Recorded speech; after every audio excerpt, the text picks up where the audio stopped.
Kim In-kyung is a successful Korean woman. College educated, she went to school to find a good husband.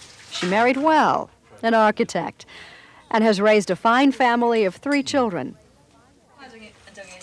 Her cousin, Elaine Kim, is a successful American woman. She's a professor at Berkeley and currently teaches in Seoul on a Fulbright scholarship.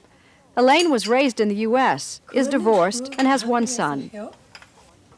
The first time Elaine visited Korea 20 years ago, she was 24, and her Korean relatives worried for her.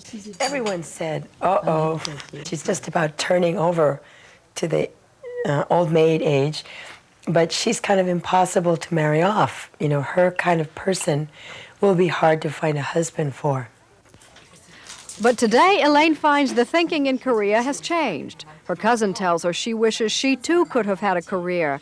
Her husband was for it, but her mother-in-law forbade it.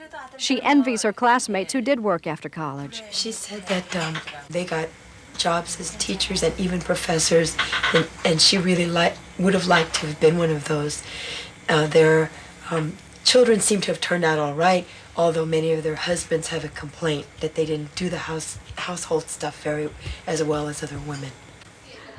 Once, women went to college simply to find a high-caliber husband. Today, more women would like to use their education. Former National Assemblywoman Kim Young-chung says change is coming.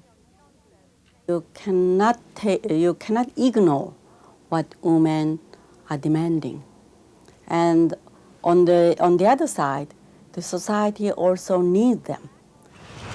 In fact, women have been a big part of Korea's economic miracle. Women comprise a major segment of the electronic and manufacturing workforce. Reality is, however, they work longer hours for less pay, and they remain locked out of many of the professions. Few employers want to hire women because it's assumed they'll quit working once they marry. Those lucky enough to find work get stuck in low-level positions. Women office workers, with or without degrees, are expected to report early to clean the office and make the coffee.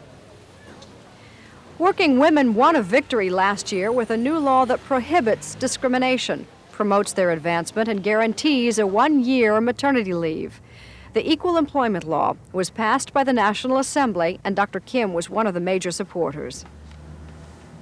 We are really struggling for our cause. It's good for women as well as for men.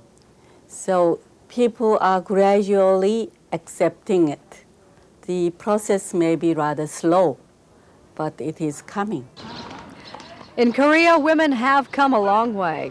It's a society in which women were once forbidden to speak to men, when women lived in segregation and were expected to fall to their knees whenever a man approached, when a woman could be put to death if she accidentally brushed up against a man outside her family. Yes, Korea is changing, and women say they are too.